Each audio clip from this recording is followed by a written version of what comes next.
Well, look who we have here.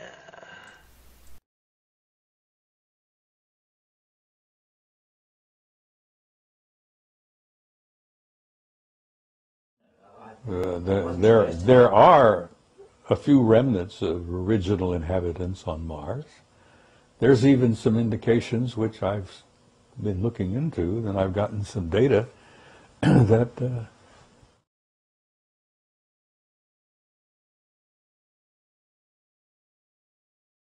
Well, look who we have here.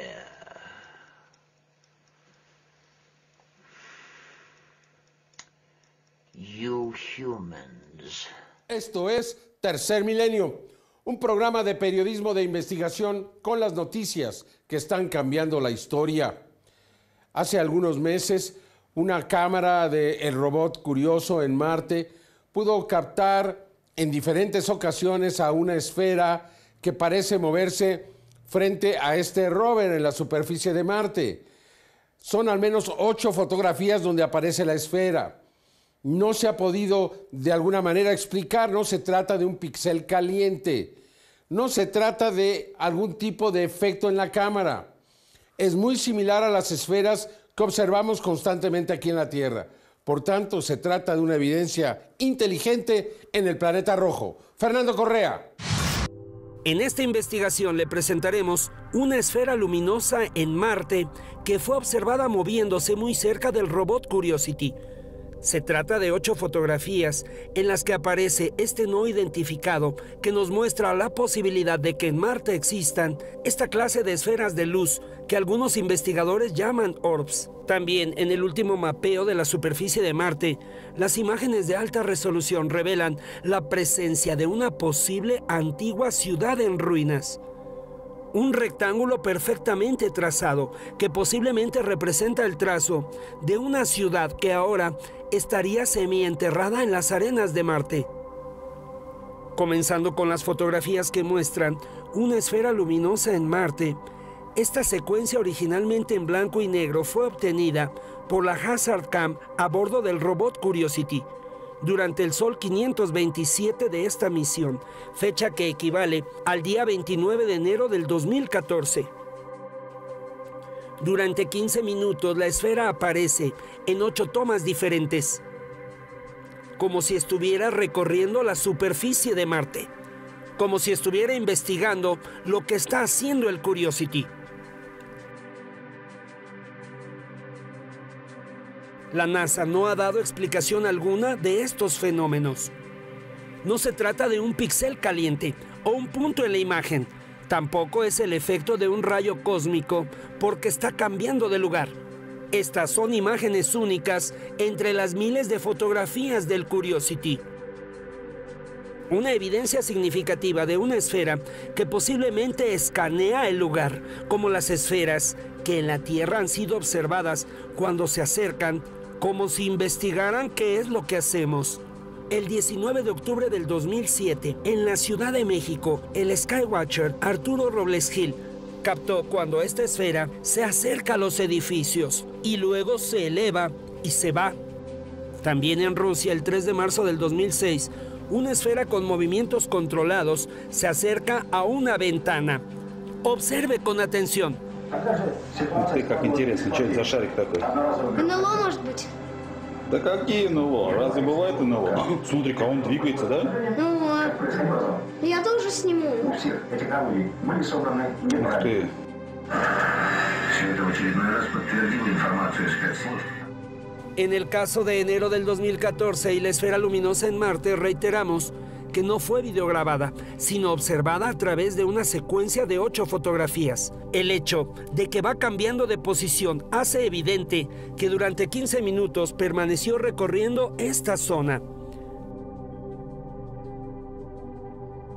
Y existen otras imágenes del robot Curiosity en las que aparecen esta clase de esferas en Marte. Observe. El 20 de junio del 2014, a las 13 horas y 8 minutos y 4 segundos, la cámara de navegación captó esta esfera luminosa.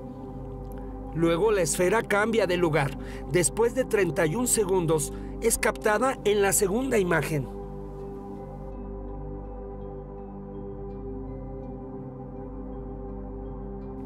Ahora observe en esta comparación cómo la esfera cambió de posición. Otra evidencia de una posible esfera que observa cerca del Curiosity.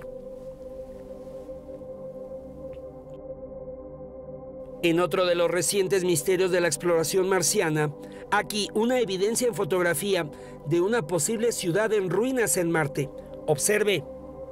En julio del 2014, Estados Unidos dio a conocer la compilación de las mejores imágenes que hacen el mejor mapa de Marte de la historia, como nunca antes lo habíamos conocido. Es el archivo de las mejores imágenes que incluye esta toma de la sonda orbital Mars Global Surveyor. Observe con cuidado. La imagen muestra la superficie irregular de Marte. No obstante, también registra la presencia de este rectángulo que muestra un trazo muy exacto como para ser una formación natural. Posiblemente se trata de una construcción artificial. Tal vez se trata de vestigios de una antigua civilización en Marte. Otra evidencia que nos habla de un tema muy antiguo, la posibilidad de que en este planeta haya existido una civilización. Y que ahora mismo posiblemente una inteligencia controla esta clase de esferas inteligentes en Marte. Informó para Tercer Milenio, Fernando Correa.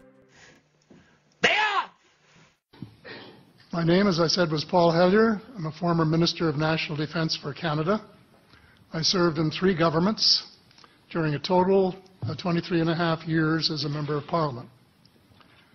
Although as Minister of National Defence, I had sighting reports of UFOs.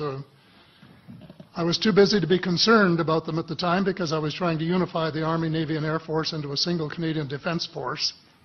And that itself was a kind of battle to the finish. So this was not high on my agenda. But about 10 years ago, I started getting interested due to a young man from Ottawa sending me material on the subject. I told him I was too busy to read it, but he had confidence that someday I would. He sent me a copy of Colonel Corso's book, The Day After Roswell. It took me a while to get around to reading it, but I took it for my summer reading in 2005 and was really impressed with what was contained in it.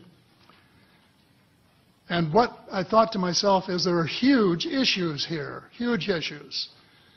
And the American people and the people of the world have a right to know what's going on because they're part of it. It's not just an isolated thing. And so after confirming the contents of the book with a retired United States Air Force general, I accept the invitation of Victor Vigiani, who's over here somewhere, and his cohort, Mike Bird, to speak to a symposium at the University of Toronto. And I said, UFOs are as real as the airplanes flying overhead. That gave me the dubious distinction of being the first person of cabinet rank in the G8 group of countries to say so unequivocally.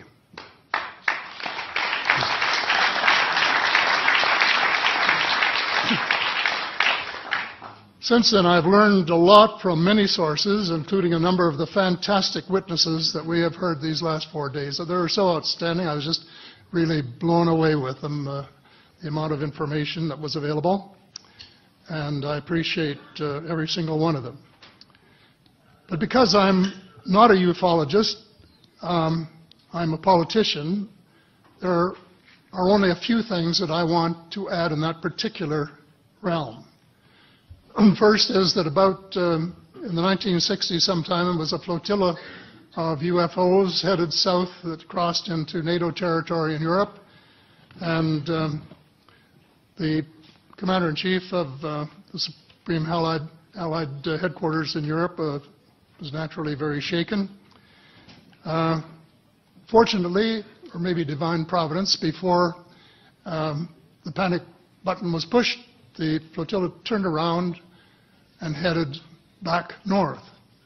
Obviously, they had thought maybe they were Russian, and they were very concerned about it. Anyway, the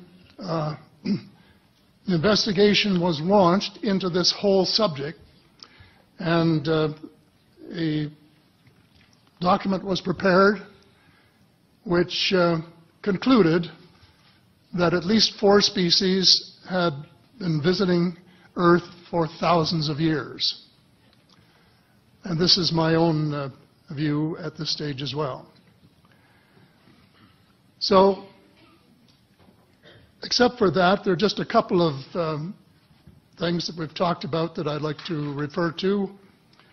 And one was that we were referring to them as they until this morning when Linda Moulton Howe, I think she was the first one, actually named 3 different species. I have brought my latest book called Light at the End of the Tunnel, A Survival Plan for the Human Species, as an aide-memoir, and I name 5 different species here. I'm aware of more now. As a matter of fact, I saw a document just a few days ago that mentioned 20. And I think you, Mr. Chairman, were interested in some of the places they might come from. And I have in here Zeta reticuli, R-E-T-I-C-U-L-I, reticuli, the Pleiades, Orion, Andromeda, and the Altair star systems. So I don't think we can any more refer to them as they, because they're not an amorphous mass. They are different species and consequently may have different agendas. I don't think we can say that they all have the same agenda any more than we could say that the United States, China, and Russia had the same agenda. Our real interests may be very similar, but as of now, our perceived interests are still quite far apart. One more observation before I begin what I want to say, and that is that we spent quite a bit of time talking about the 66-year-old cadavers. And I was glad to have Linda this morning finally say that there are live ETs on Earth at this present time, and at least 2 of them probably working with the United States government. The other species that I learned about not too long ago was called the tall whites. And this is when Paula Harris broke the story just a few years ago. And through her good offices, I had the chance to talk for about 3 hours with former Airman Charles Hall and listen to this absolutely fascinating story of how he was working with, first of all, he was scared out of his skin, but after that, when he got to know them, how he was working with, and finally they became to trust each other and have a good working relationship with the tall whites at the gunnery range at Indian Springs in Nevada. And these tall whites were living on United States Air Force property and working in cooperation with the United States Air Force and sharing technology with them. He wrote a book, incidentally, called Millennial Hospitality. There are 4 different versions, but Paula says that Millennial Hospitality number 2 is the best. I think that's the one I read, and it's a very interesting read if you want to sort of get inside the problem of what it's like to bump into these people floating across the terrain in the desert. Well, enough on that for now. My interest is in full disclosure. And my only caveat is I think probably I would say 95 to 98% full disclosure. I know of 1 or 2 things that I'm not sure should be in the public domain, at least yet. They will be someday, I'm sure, but not maybe immediately.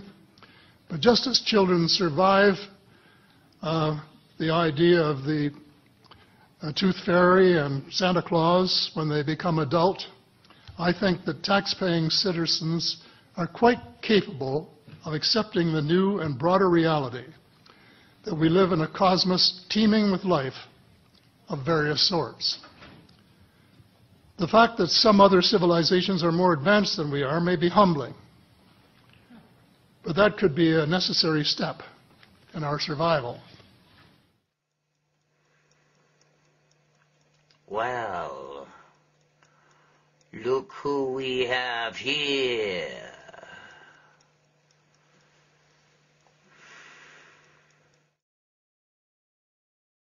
There's actually plenty of water on Mars. Check this out, people. Curiosity's latest discovery should pour water on any reservation you might have had about our inevitable move to Mars. In a game-changing turn of the red planet viability for human exploration and settlement, the plucky rover has found that Mars has practically unlimited supplies of water. Turns out the surface soil on Mars is 2% water, meaning every cubic foot contains around 2 pints that could be extracted to help sustain Earthling pioneers. For me, that was a big wow moment. Laurie Leshin of Rensselaer Polytechnic Institution in Troy, New York, who led a study of Curiosity's first major soil analysis, told Space. What's up for April? Mars at opposition, a lunar eclipse, and April's Lyrid meteor shower. On April 8th, Mars reaches opposition in its nearly 2-year orbit, when it's directly opposite the Sun in our sky. This year, Mars will be closer to Earth than it has been since 2007. Mars rises in the east in the early evening and is visible all night long. The viewing will be best a little after midnight, when the red planet reaches its highest elevation. Some of the famous dark markings and possibly the polar cap will be visible, even in a small telescope. The next Mars oppositions happen in 2016 and 2018, when Mars will be even closer to the Earth and will appear even more impressive in the telescope. A lunar eclipse will be visible to everyone in North and South America and the Pacific on April 14th and 15th. On the East Coast, the eclipse begins at 12:53 a.m. and ends at 6:38 a.m. If you just want to catch the total eclipse, set your alarm clock for 3 a.m. on the East Coast and midnight on the West Coast. The total eclipse will last an hour and a half from beginning to end.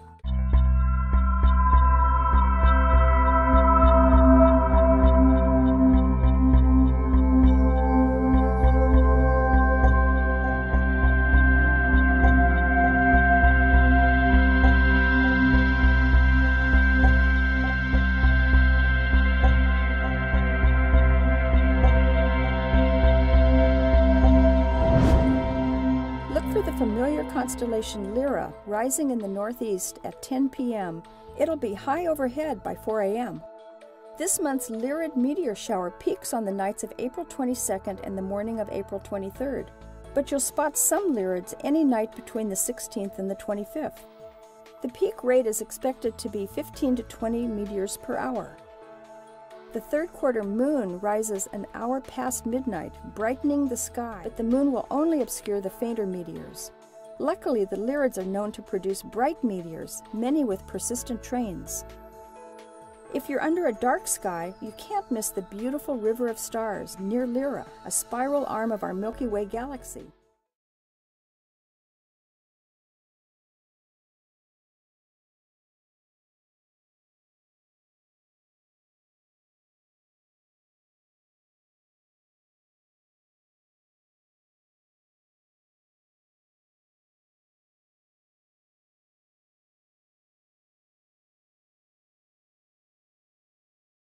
Began here at the Kennedy Space Center, Florida, last summer. A pair of spacecraft, Viking 1 and Viking 2, were readied for their separate journeys to Mars. Each is really 2 spacecraft in one.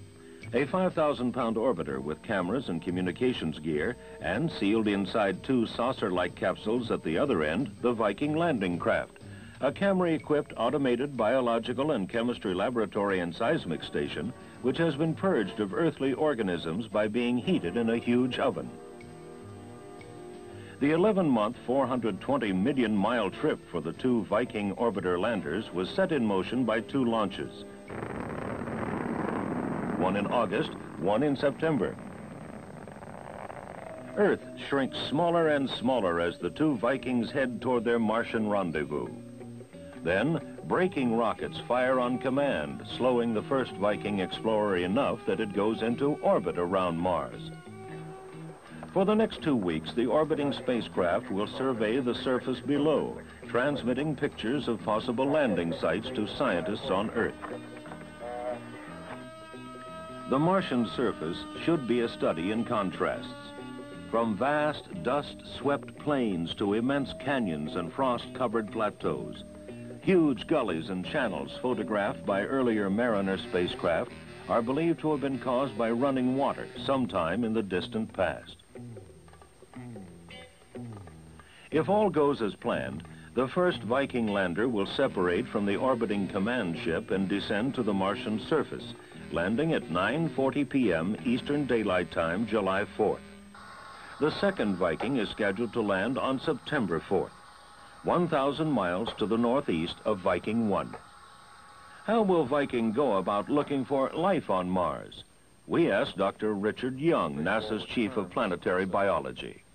We look for life on Mars in much the same way we would look for life on Earth if we were forced to use an automated device. You know, we don't send a scientist along. If we were sending a little wagon out into the Sahara Desert or one of the dry valleys of the Antarctic, which had to function all by itself with automated equipment, this is probably exactly what we would send. And let me say, by the way, that we're looking primarily for microorganisms. It would be rather fruitless of us to look for horses on Mars. We wouldn't look for horses on Earth if we were looking for life, because the chances would be 1,000,000 to 1 against finding them with a random search. Viking's mechanical arm pulls in a scoopful of Martian soil and drops it into a 1 cubic foot box that's really 3 completely automated testing laboratories. It is here that the possibilities for or against the presence of life will be determined. What will it mean to Earthlings if life is found on Mars? It must mean that the universe is literally an inhabited universe with many planets that have life on it. Now, if there are many planets that have life on it, there is no doubt at all that terrestrial life is not going to be the most advanced civilization, the most highest level of consciousness. We must be somewheres in the broad spectrum of possibility. And that drives you to the conclusion that there may be conscious life elsewhere in the universe. Vikings to Mars and the search for life there. This country's first close-up scientific exploration of the red planet.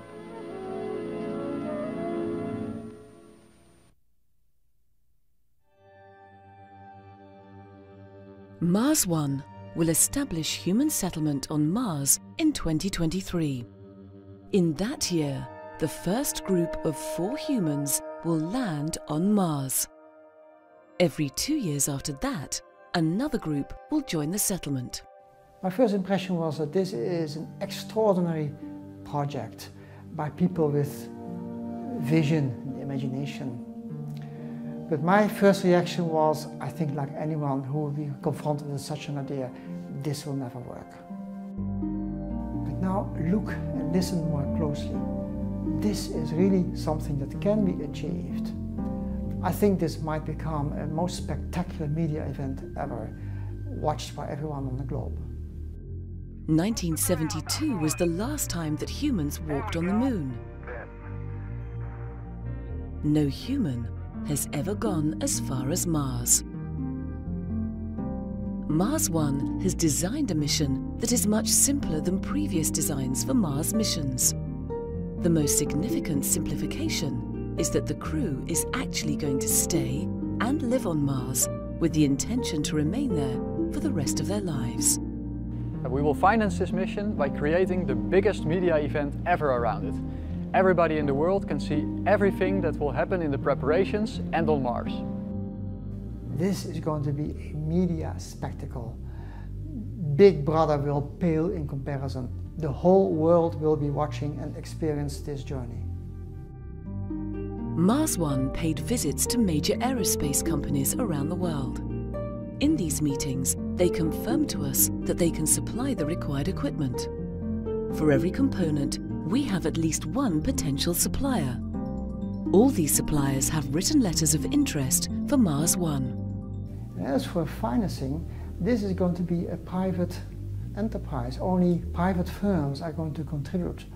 No political mumbo-jumbo, no taxpayers' money will be involved. Only people like myself and many others who are enthusiastic about the program will contribute. This is the plan. In 2016, a communication satellite and a supply mission will be sent to Mars.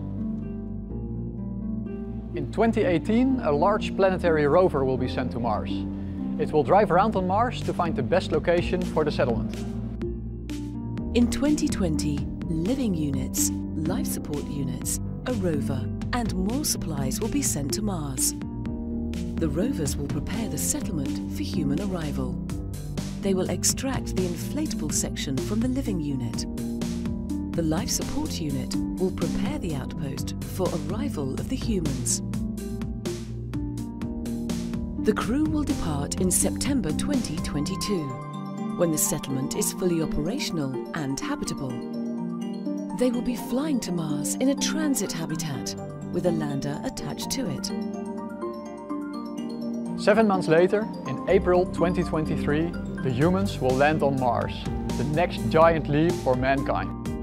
This project seems to be the only way to fulfill humanity's dream to explore outer space. It is going to be an exciting experiment. Let's get started. Mars One invites you to join us in this great adventure. For more information, visit mars-one.com.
A dust devil the size of a terrestrial tornado towers above the Martian surface in this late afternoon springtime image of Amazonas planitia. Also captured by the context camera on MRO, the length of the shadow indicates the dust plume reached a height of 20 kilometers above the surface. Despite its gargantuan height, the plume is only 70 meters in diameter, giving it a snake-like appearance that is twisted by high-altitude winds. Now, what would happen if you were caught in its path? Because the density of Mars' atmosphere is so low, even a high-velocity dust devil is unlikely to knock you over. However, you might be blasted by any sand or dust particles carried along by the dust devil, and that might frost the visor of your spacesuit quickly if you were caught outside by this monster. Okay, here we are. This is the big one. And I'll show you the mod in a minute. But right here we have total freaking proof that there are plants on Mars. Like I said, this is not as voluminous as the other one, but we have plant leaves. The cast shadows are right out here in the open. They're well up above the rock. This is the best I've ever seen. This is the best evidence I've ever seen, because it's a very clear, totally unequivocal photo. Alright, if you're going to if anyone is going to tell me that's rock, then you are mentally ill. I'm sorry. You've got to, there has to be some kind of standards here. Standards of decency, standards of honesty. And despite the dogma, I cannot possibly translate this into anything but a plant. Yes, I'm Dr. Alan Kozlov from Toronto, and I believe I may have found a second possible phenomena, structure, whatever you want to call it, on Mars, not too far from the original base that was found. Anyway, I have the coordinates as, and I'm not very good with this, so please forgive me on this, 62 degrees, 52 minutes, 34.85 north, and 0 degrees, 19 minutes, 19.29 degrees east. And I've put them up pictures here on the YouTube. I have been searching the area, and they're not far from each other, but I searched the area below the 4-kilometer altitude because it's very hard to see below 4 kilometers. They look very similar, and the size, the first base was about 187 meters long. I estimate this one at 294 meters long. So let's keep looking for these phenomena, and this one looks very similar to the first one. So let's keep going, and I think we might find more. I'm trying to figure out what the heck it is. It's fascinating, and I'm going to keep looking every day. You can see that from the picture here that they look very similar with the markings, the color, the sections, and so let's keep going, guys. Don't let the government try to tell us that this isn't anything, because I think it's something. And we'll be in touch.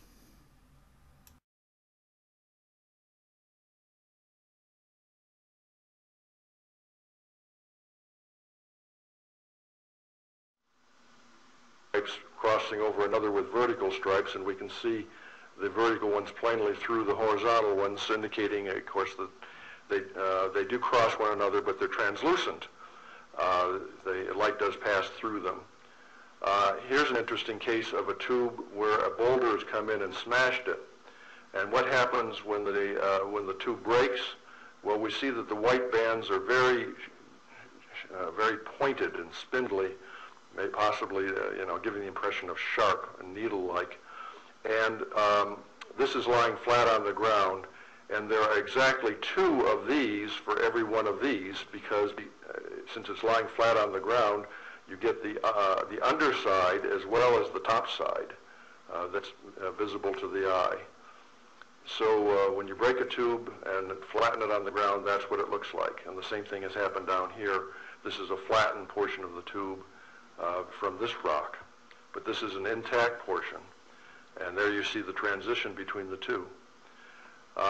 We see that in many cases the tubes have right angle junctions and network, and here's a case where there's some sort of a terminus where many tubes from different directions come together.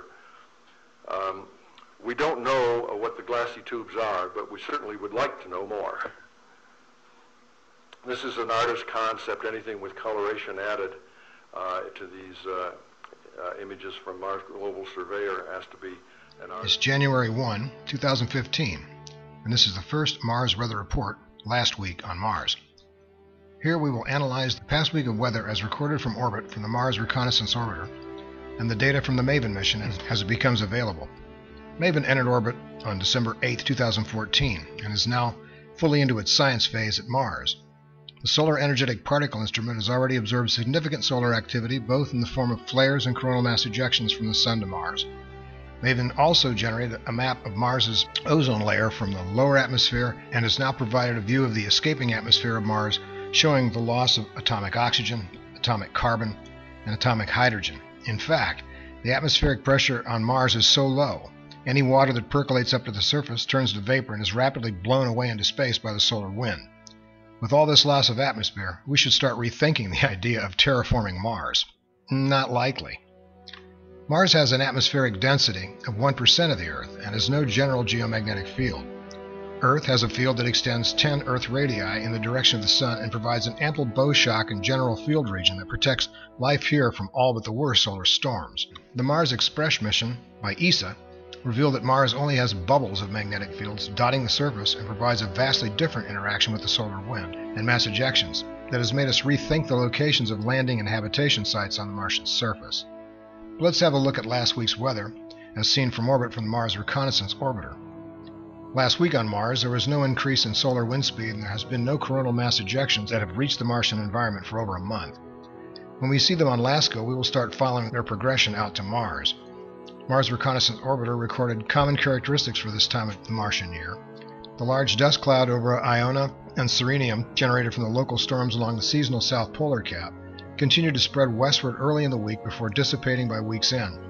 Short-lived localized dust storms were observed in Chryse, Salus, Serenium, Cimmeria, Assidius, and the Phalegra Montis. High-altitude clouds occurred frequently near Eos, Chasm, and Valmerinaris, and northeast of Hellas. Water ice clouds associated with the North Polar Hood continued to be the predominant weather feature over the northern plains, with an occasional lee wave cloud, known for their ripple-like appearance, were observed on the eastern side of topographic highs, craters, and ridges. The southern extent of the polar hood stretched over Acidalia, Deuteronius, and Utopia. Afternoon conditions in Valmerinaris were hazy. Both rovers Curiosity and Gale Crater and Opportunity on Meridiani Planum experienced storm-free afternoon skies throughout the week. The bizarre Martian magnetic field densities to the west of the Tharsis region provided some protection from the ongoing solar wind streams that reach the Mars orbit and are evidently affecting the unprotected surface regions with greater severity than the magnetically protected region. Seen here from the ESA Mars Express mission, the bizarre auroral display was imaged once the spacecraft entered orbit and revealed the field regions in the area southwest of the Tharsis Shield region. As previously discussed, these bubbles of magnetic fields may be the only possible locations offering protection from solar radiation from manned missions to the Red Planet. They apparently moderate weather as well. The field directions, nanotesla intensity, and regions have been well mapped at this point, as seen in this projection. The strongest is about -60 degrees south latitude and 180 degrees east longitude, seen here in the magnetometer map southwest of the Tharsis region, about midpoint between the Hellas region and the Argyll quadrangle. The nanotesla strength field direction map shows the strongest magnetic field strength is centered at -45 south latitude, 180 east longitude. This is a likely site for the highest level of long-term habitation protection on Mars. Unfortunately, none of the American rovers currently on the surface are in this area and cannot directly monitor radiation effect comparisons. On the LASCO video over the time period, we see no coronal mass ejections as the sun is pretty quiet, but we can also watch the ISWA record of the interplanet Enlil spiral showing directed energy as a strong flow increasing intensity of solar wind. Mars has a 95% carbon dioxide atmosphere and only reaches 70 degrees Fahrenheit at the equator in the middle of the summer, so atmospheric carbon has little, if anything, to do with atmospheric heating. On Earth, heating occurs by solar input, then carbon increases. If it was the other way around, the global warming gang would have an argument. They don't. Just like on Ben Davidson's Suspicious Observer site, it's the sun affecting planetary atmosphere, not carbon. There is no petrochemical industry on Mars, and the Martians aren't driving cars and operating coal-fired plants. And Mars is in a deep freeze most of the time. Pollution is the problem on Earth, not carbon, and we agree with Ben. It's the same on Mars as on Earth. Only the sun can significantly change a planetary's atmospheric temperature. So here are some shots of the rovers operating on the surface to close. It's the 3,191st day of the mission since orbital insertion of the Mars Reconnaissance Orbiter. It's winter in the Northern Hemisphere, and solar noon at Mount Olympus. See you next week with another Mars weather report from the ongoing data stream from orbit. We will be adding the MAVEN data as it becomes publicly available, but in the meantime, keep looking up and out there.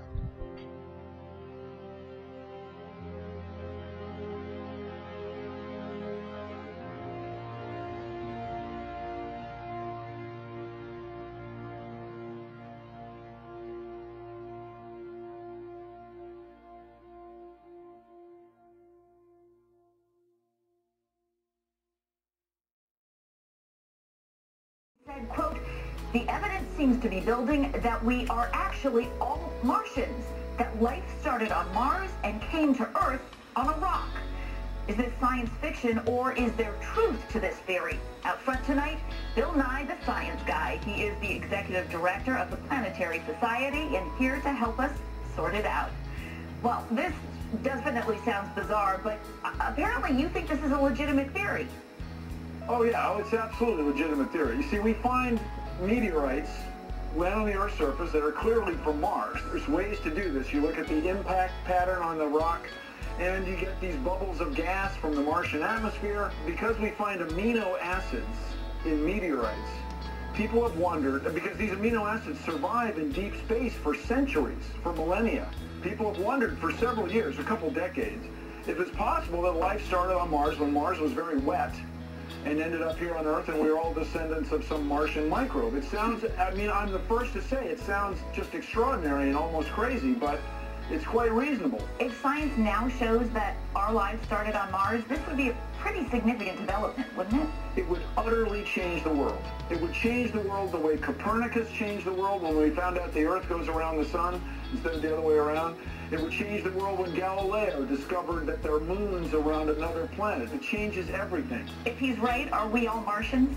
It's very reasonable. I mean, it's very reasonable. But if he's right about the chemical process, that doesn't necessarily mean that we started on Mars, but it means that it's reasonable that maybe life started on Mars. Man, if we could go somewhere near the equator of Mars on a summer Mars day and look at some slushy, super salty ice and find molybdenum dioxide-enabled Martian microbes, it would change the world. And there's one way to make sure you never find them. And that's to not go looking. It's so inexpensive, everybody. I'm telling you, this is a worthy pursuit. Bill Nye, the science guy, thanks so much. So people, you all heard what the scientists say? It is inexpensive for them to go to Mars to find out the truth. But nobody wanted to go looking. People, why wouldn't they want to go looking? You know why? Because it's the greatest secret they want to keep from us. Okay?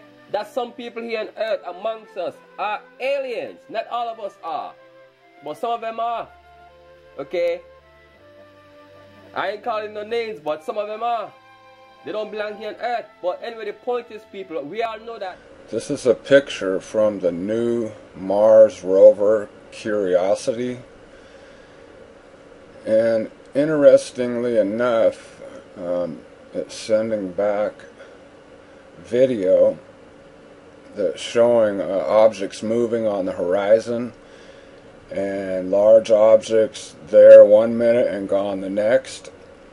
Okay, now when we look at the following video, we want to look at this area right here for a moving object going upwards,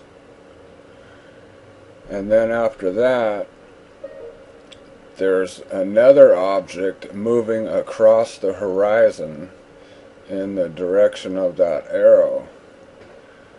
So we want to watch for both of those. And I'll play the video coming up now.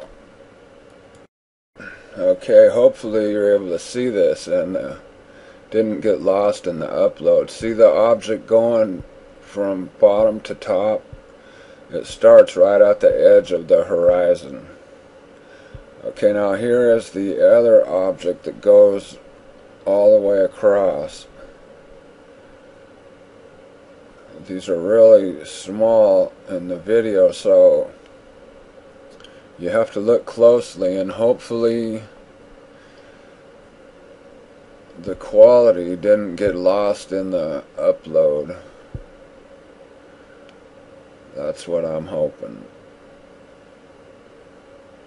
There's definitely something moving, and they're moving really fast. I'll get a close-up here now. Hopefully you can see it better. Really interesting. It's going to be interesting to watch this camera. I hope you all are safe. Godspeed. I'll talk to you all again soon. You said that Egyptian civilization looks as if it just appeared out of nowhere from a legacy somewhere else. Out of nowhere, just out of the blue. Suddenly, 1 minute they're making relatively humble, simple structures, and the next minute they're building something like the Great Pyramid. Well, this gets into the fact that the capital city of Egypt, of course, is Cairo. And what does the word Cairo mean? Well, that means Mars. Right. It means Mars. So now, as we go into that, people who might have been with you up until this point, now we've gone even further into the fringe. But what is your feeling of connection between Mars and... My work all the way along the line has been work of synthesis, bringing together the research of many people who work in this field. And I was absolutely intrigued by Richard Hoagland's work on Mars and on the monuments of Mars, and I felt that it was worth considering that seriously. And the book The Mars Mystery, which again Robert and I wrote together, does look at this. Now we are not necessarily advocating an extraterrestrial origin to ancient Egypt. We're saying that something interesting is going on, and let's look at all the evidence. My side of the Mars Mystery was to look primarily at the evidence for cataclysms in the solar system. It seems that the planet Mars, possibly quite recently, was hit by a devastating cataclysm. Something ripped off half of the crust of Mars and just lost it. I mean, something absolutely catastrophic happened there. It's quite possible that something equally catastrophic could happen to our planet when you look into the issue of near-Earth asteroids and long-period comets whizzing around the solar system at vast speeds. And people may not understand that there are some undeniably strange, gigantic structures on the surface of Mars. Yes. There's what they call the D&M pyramid for Vincent DiPietro and Greg Molinar. And it's a 5-sided pyramid, very clear, unambiguous, absolutely a pyramidal shape in a pentagon kind of formation. I was very impressed by the D&M pyramid, very impressed by the work that Richard Hoagland and others have done on that structure and on the whole Cydonia setup. Very impressed by the face on Mars. Now, we all know that NASA came out with photographs which made the face on Mars look like, what was it they said? A cat box. A cat box. But I have to say, and I don't think I'm alone in this, I just don't totally trust everything that NASA say and do. Well, there's lots of pictures where you see a really nice plateau and it's just shaped all the way around, and then the face is sitting on top of it and it's got 2 eyes, a nose, a mouth. It's all symmetrical. Exactly. I think we were the subject of a disinformation campaign at that point. For some reason, the powers that be seem to want us not to think that there may be artifacts, the work of intelligent beings. Well, and it's a human face too. And it's a human face. I know. It's extremely intriguing, extremely interesting, and very, very hard to explain. First of all, we have to fight our way through the vast mass of disinformation that has been generated on this subject, and maintain our curiosity at least for what on earth was going on Mars, and what the origin of those structures might be, and why they contain huge amounts of recognizable geometry, some of which is found in monuments on Earth as well. I don't claim to have an answer to this. The book's called The Mars Mystery because it is a mystery, but what Robert and I wanted to do in that book was to synthesize all the available data on the subject and present it to the public so they can make up their own mind. You found some hard empirical connections between the geometry on the Giza Plateau and the geometry on the Cydonia Plateau on Mars.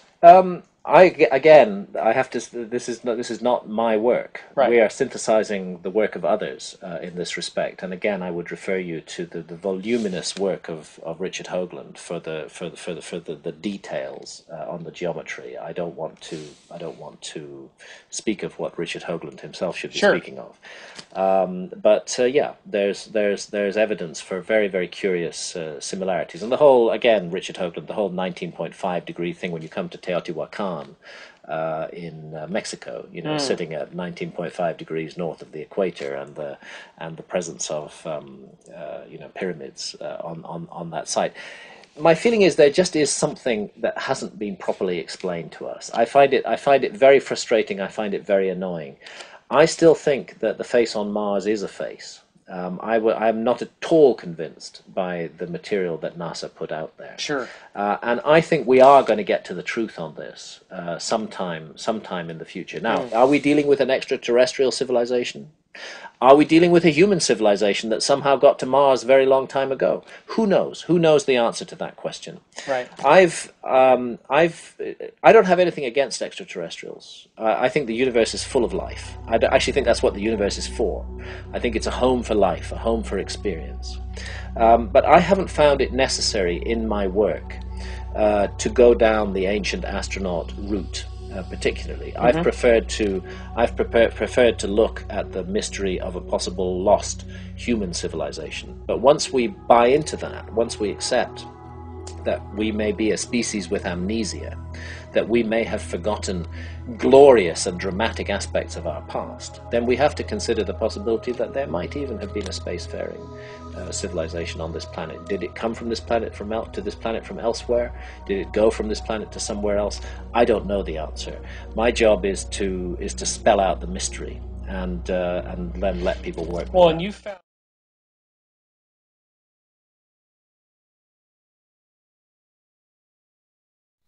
When one takes the images and turns down the brightness but increases the contrast, geometric patterns appear on the crater floor. It has been argued that these patterns are JPEG artifacts enhanced by the contrast and brightness adjustments. But the patterns on the floor of Hale appear exactly the same with respect to the topography in all three images. We can perform a quick study of this around a feature I will call the spade. The spade is here outlined in blue. And next to the spade we have the flag with two airplanes flying overhead. Behind the flag we have the anti-aircraft gun shooting at the two planes. Over the anti-aircraft gun we have the dialogue box for the gunner, who's screaming something like, "Get some!" And off to the right we have a J for JPEG artifact. In the next image, the area of the spade is upside down, so we'll flip it 180 degrees, and we can see the flag, the anti-aircraft gun, the dialogue box, and the J for JPEG artifact. And finally, the third photograph. The flag, the anti-aircraft gun, the dialogue box, and the J. Since JPEG artifacts cannot appear the same in multiple photographs taken of the same area from different angles, the skeptic's argument must now become one of three-dimensional rendering. In a three-dimensional rendering, all of the relative heights of the surface features are mapped in a colorless plane. A single photograph of the area in question is then applied to this plane. Multiple images can be rendered from different angles of the area in question. This argument requires that a single original photograph be used in all three of the ESA's images in order to explain the consistency of the image artifacts. The game now becomes one of finding the differences as opposed to the similarities in the images of Hale. In this area of the crater floor, the geometric patterns appear very blurred. However, in this photograph we can see that there is no such blurring.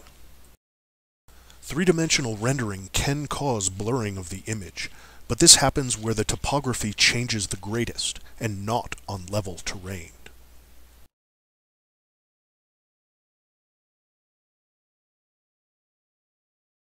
A second difference in the photos is found here.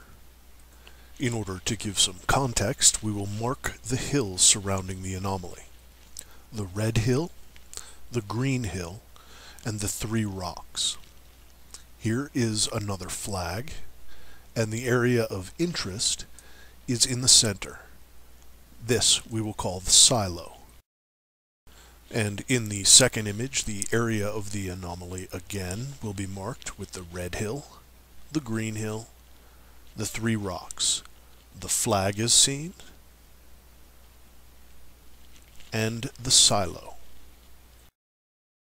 However, when we reach the third photograph, problems start to occur. The red hill, the green hill, and the blue rocks are all still present and accounted for.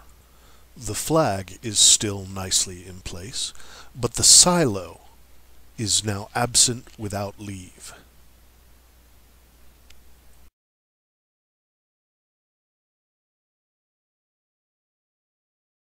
A third example of how the images differ is found here. This group of rocky outcroppings makes a nice arrow that points to the green ridge line across the valley.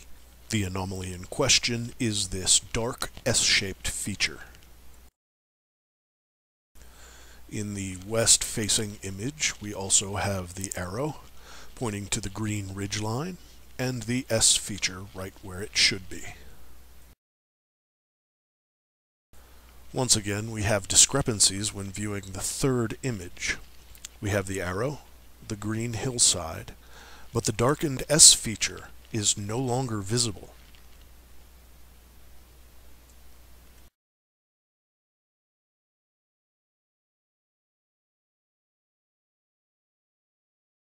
If we all assume that the ESA is on the up and up, then these three examples prove that the three ESA images cannot be three-dimensional renderings based on the same original photograph.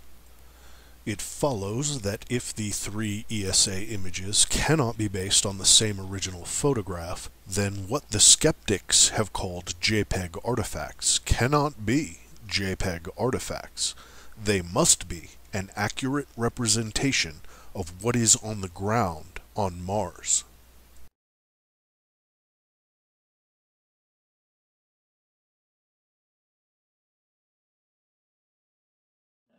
There are a few remnants of original inhabitants on Mars.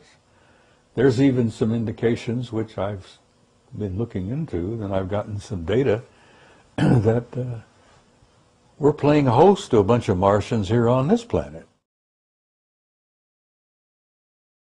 Well, look who we have here.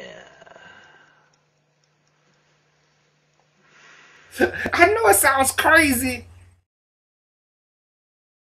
Nibiru slams into Tiamat. It is a little more held together. It's older, and so it is coalesced more. It holds together. Tiamat is shattered in two, blown apart, torn in half.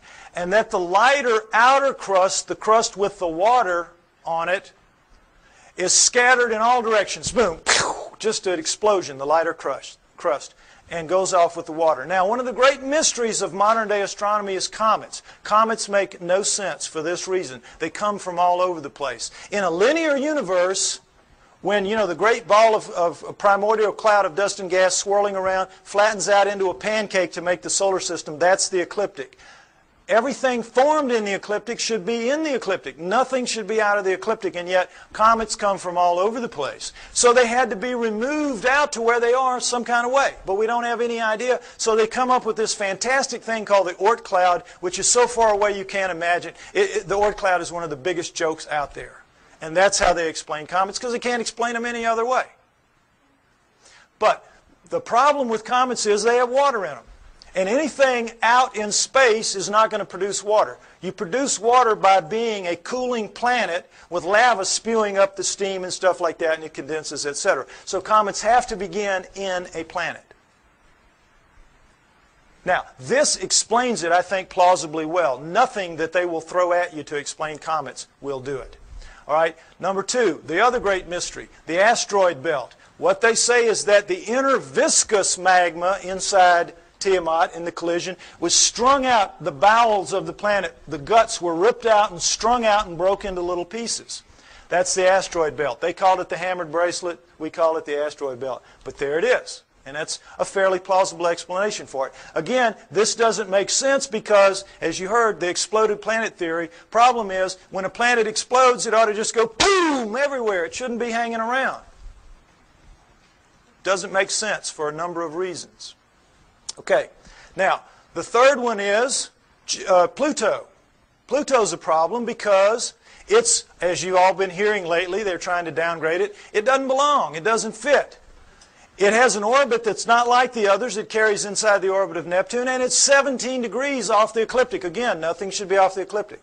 What they say is that Nibiru, as it swung around, it pulled Pluto away from Saturn, its original home, and dropped it out where it is now. Now, all astronomers know Pluto is not a natural planet. Well, look who we have here.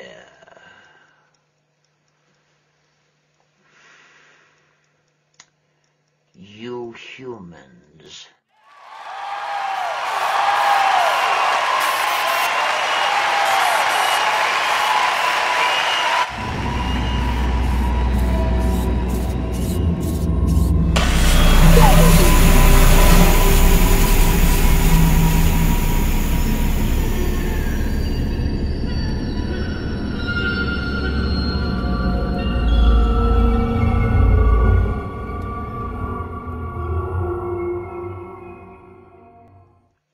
Well, look who we have here.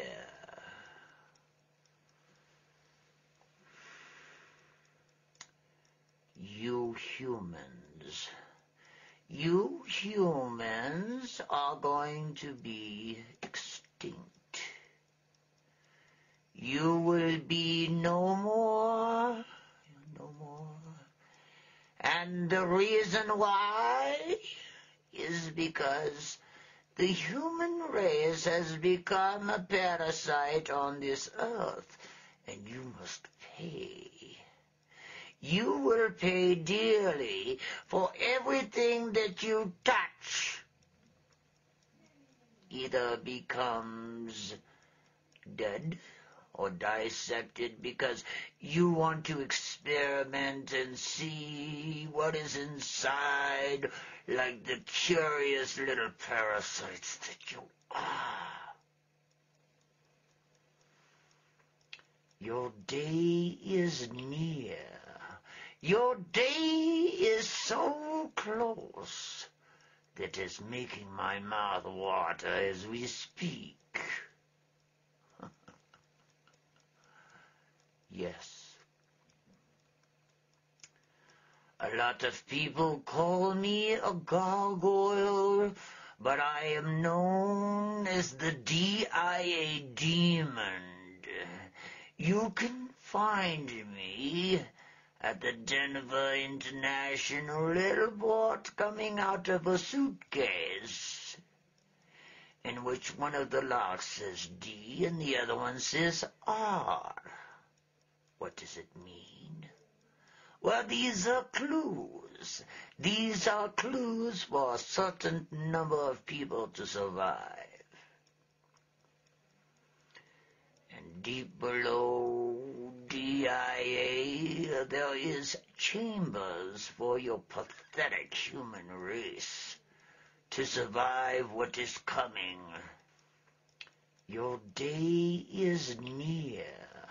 Your day is so close that it's making my mouth water as we speak. They say you are what you eat. Do I look human to you?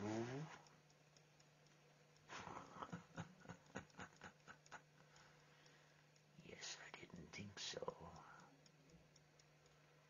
So do know in the coming months I will give you clues. Clues for your survival. Clues that you can either take with a grain of salt, or you may take it and try to survive. I think I smell a human cooking somewhere. Oh, it smells so good. Remember what I said. Remember what I said.